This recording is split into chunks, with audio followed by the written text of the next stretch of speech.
going to recap the Wizards' loss to the Bucks, but the Wizards did move up in the lottery odds. We're going to talk about that very quickly.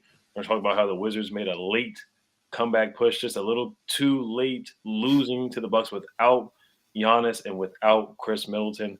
We're going to talk about that closing lineup. Should they start tomorrow night against the Pistons? And which of the young three guys between Denny, Rui, and Corey Kispert, who showed the best tonight? Let's get started. You are Locked On Wizards, your daily Washington Wizards podcast. Part of the Locked On Podcast Network, your team every day.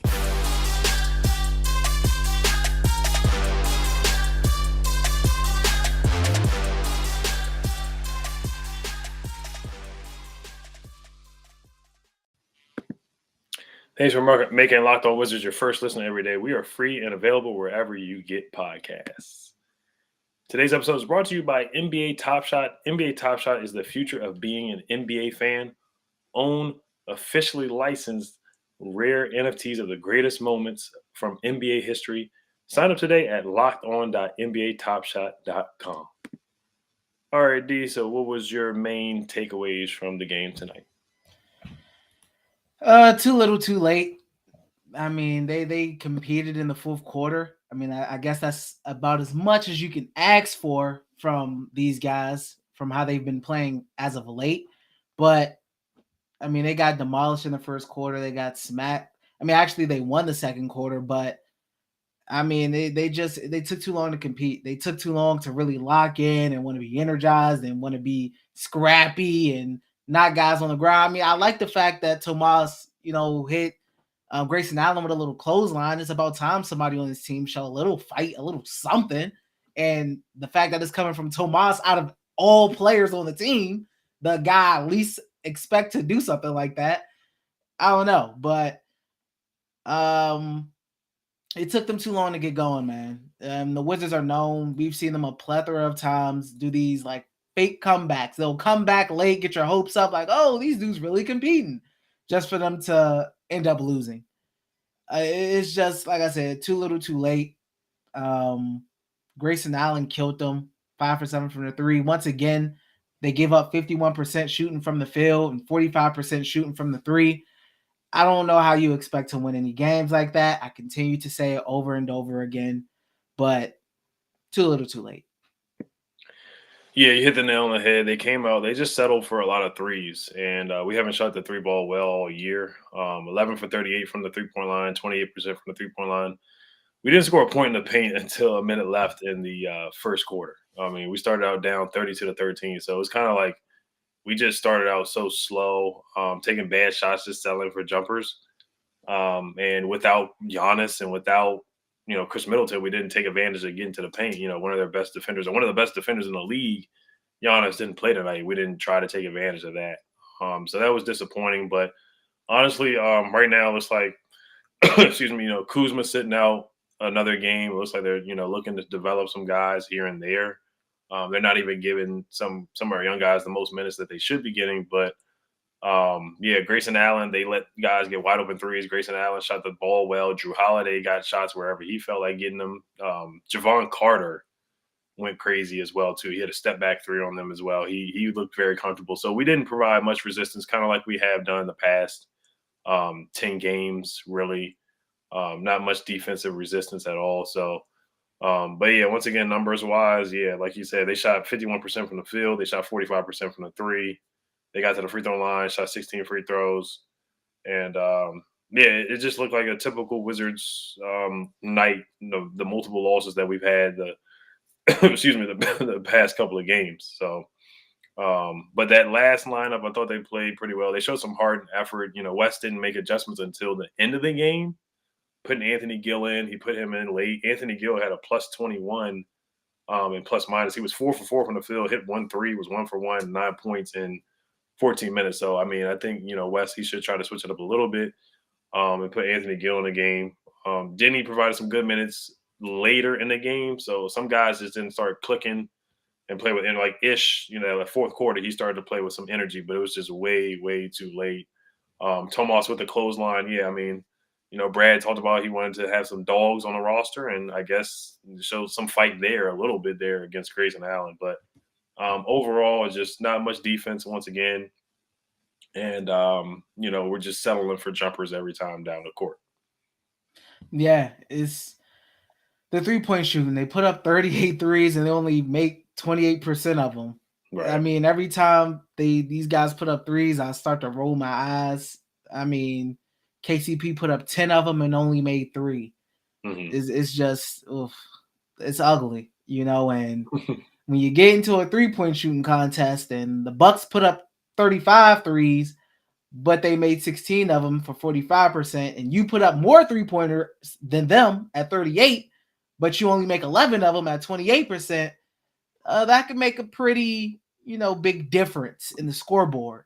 So I don't know. And they talked about it in the last game against the Rockets, I believe, with I forgot who was commenting with Justin Kutcher.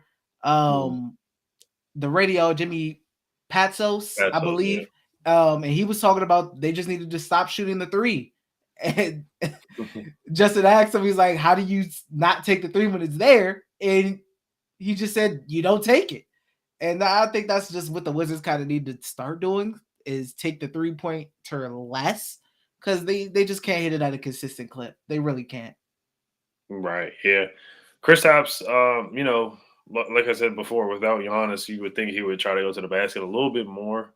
But he was 6 for 12, which is 50%. But I just want to see him be a little bit more aggressive in the post. And excuse me, that's like the only critique I have for Kristaps. But overall, yeah, they just settled for threes, and they look like a team that they clinched. They're 30-42, so this is another losing season for the Wizards. They're mathematically not going to have a winning season once again, so that's unfortunate. But next we're going to get to who we thought played best out of the young 3 developing guys, and should that last lineup start the next game.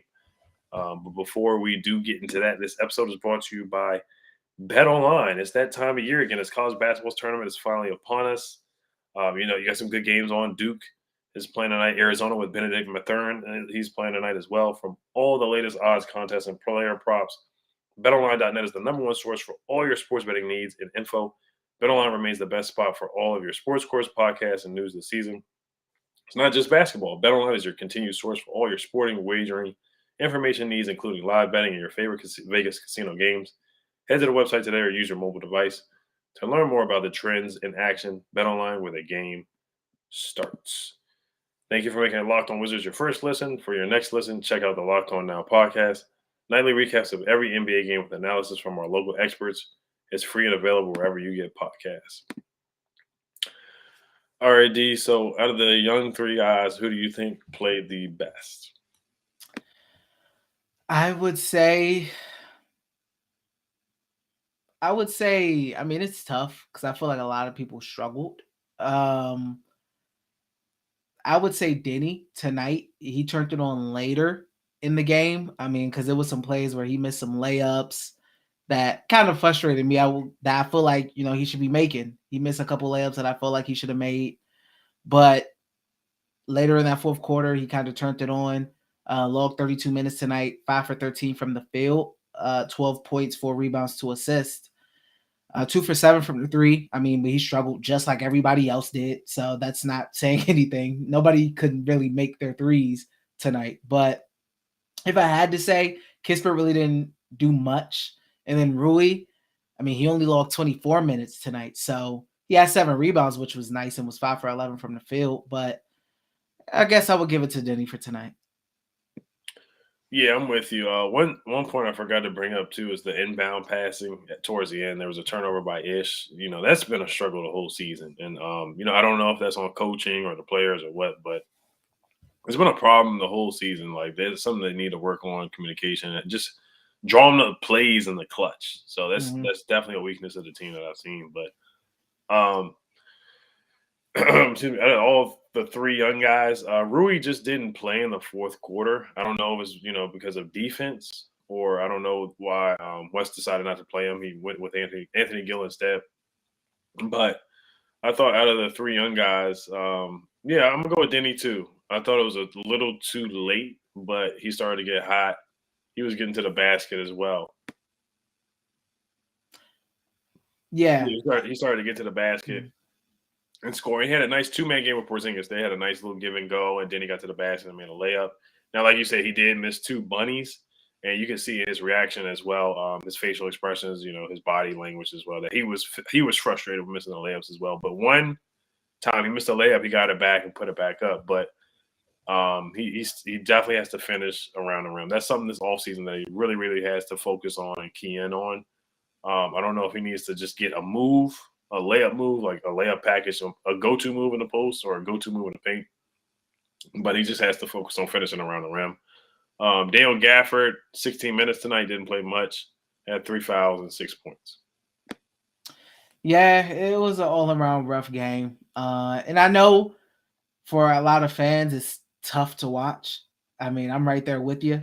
It's not the easiest product to watch, man. Watch the team get destroyed and then try to make a comeback and get you reinvested late in the fourth quarter just for them to ultimately lose. And I understand we're at a point in the season where, you want the lottery odds, you want the best draft position, etc. But you still want to watch a team that can compete. And the Wizards just haven't been that team. Outside of the Lakers game, in the first half of the Rockets game, it just hasn't been a team that's been fun to watch. It hasn't been a team that has showed any fight, any heart. And I feel like a lot of that goes on the players, of course, and the coaching as well. You can have a bad team that plays hard for their coach, and then you can have a bad team that just looks like they don't care. And for a lot of times, the Wizards just at points look like they don't care. So I understand it's definitely, I know for a lot of people, it's getting tough to watch, man. It's getting tough to tune in. Yeah, it does look like they're ready for vacation. It does look like they're ready to go to the Bahamas or to Cancun, or like they already booked their flights. But yeah, it's tough. I mean, they know that that they're still trying. I think it's time to just let some young guys play. I would think about moving some guys up from the G League. Kyrie Walker, Isaiah Todd was on the bench. Maybe Joel Ajayi, and Cassius Winston. I would definitely think about moving those guys up just to finish the season. But what did you think about that closing lineup? Do you think they should start tomorrow against the Detroit Pistons? I mean, I don't know if they should start. I mean, it was nice that they helped bring the team back. I mean, at this point, I wouldn't mind. But I mean, what is the starting lineup doing at the moment? So I wouldn't mind switching things up, getting a little weird at this point in the season. If you're going to get blown out while trying to experiment. You're walking Neto, etc. out there in the starting lineup just to get dominated. At this point, I don't, you know what? Yeah, go ahead. I would say start him at this point because why not? Why not? What do the Wizards have to lose?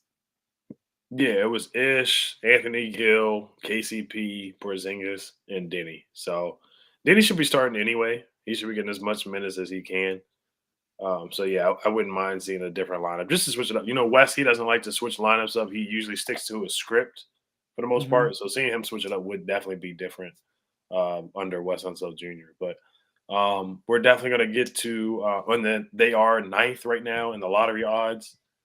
The Pelicans won, I want to say. Did the Pelicans win tonight? Yeah, they beat the Bulls.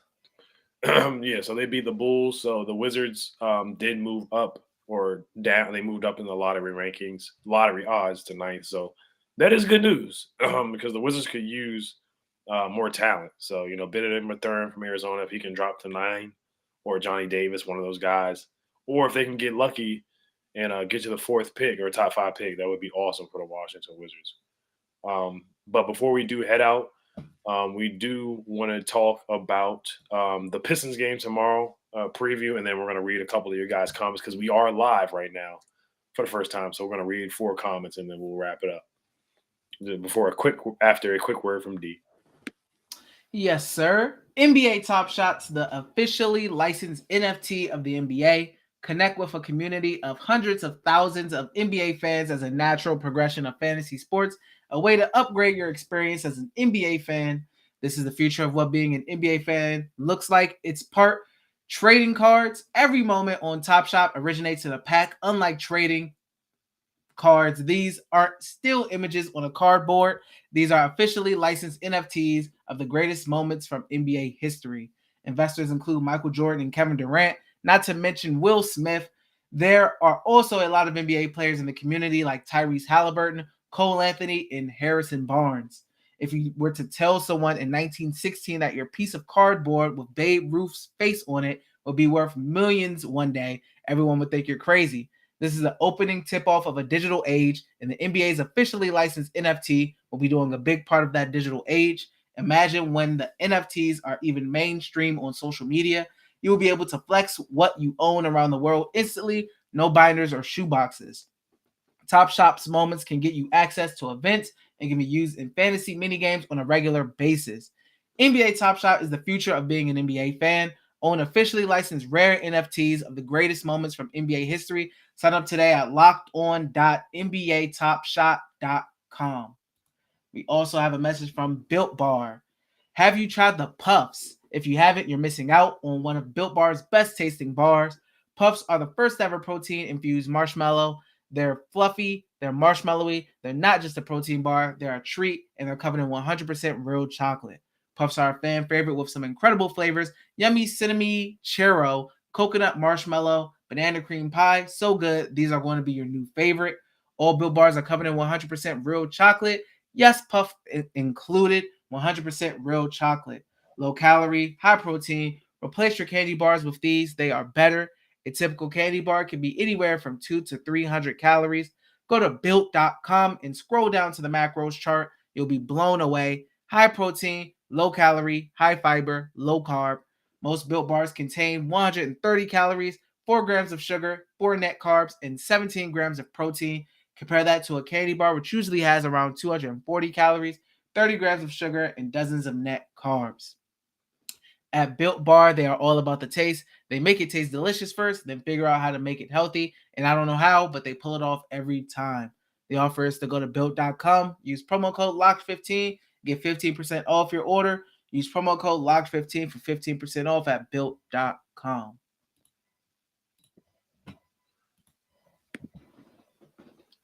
All right, D. So we're going to read a couple of comments here on the live stream here. Thank you guys for tuning in on YouTube. It's 11:30. It's 11 o'clock at night, and you guys are here listening. So thank you guys for the support.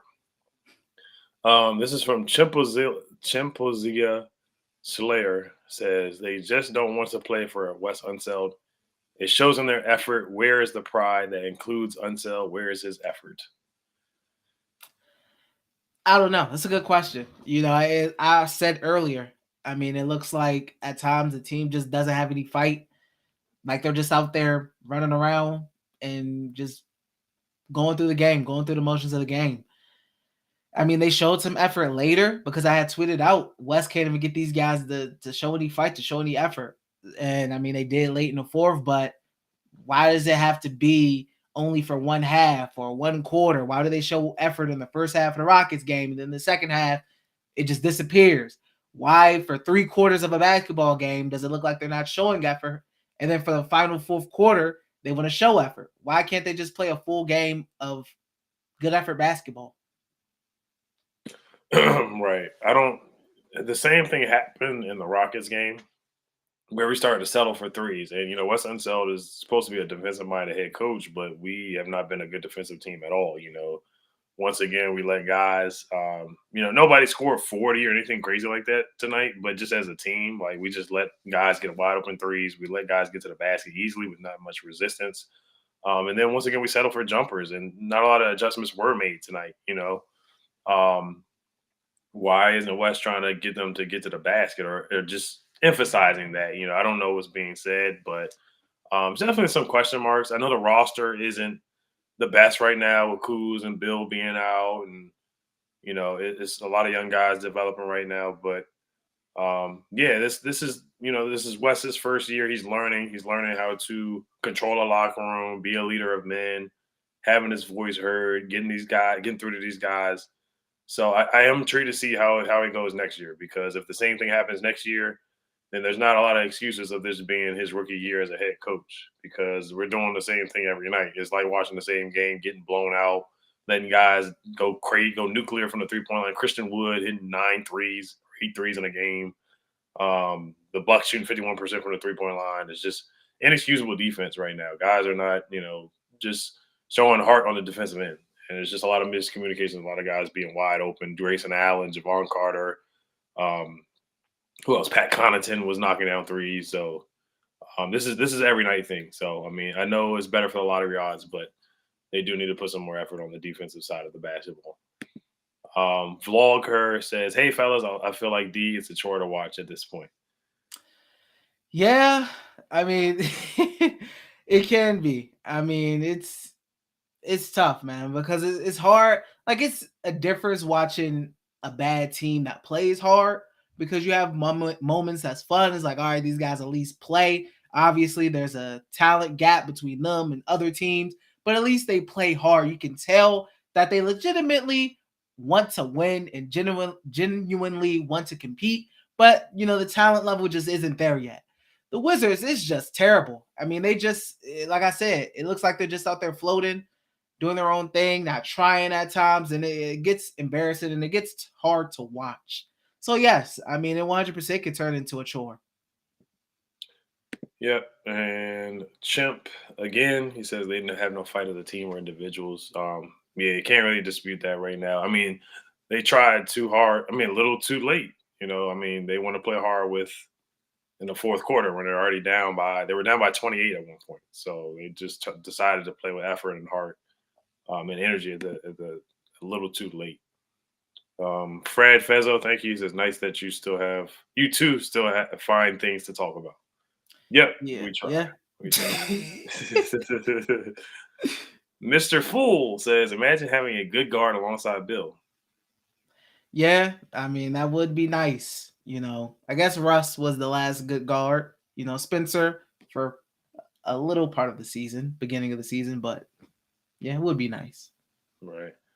Vlogger, thank you for your comment.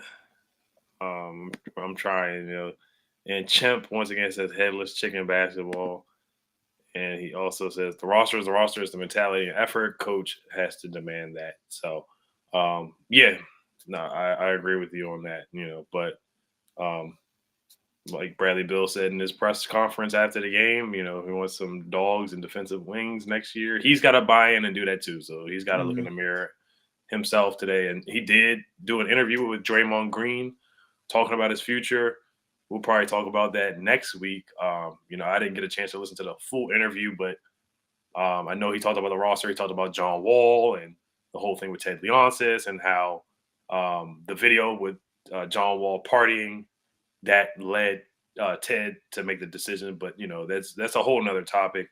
But I'm just telling you guys that's something that we probably will touch on next week because we're probably going to listen to the full interview with Draymond Green. But we'll just see how this roster shakes out. And for the rest of the year, I just want to see how the development goes. And yes, the Wizards do need to focus on lottery odds. Last comment before we do head out.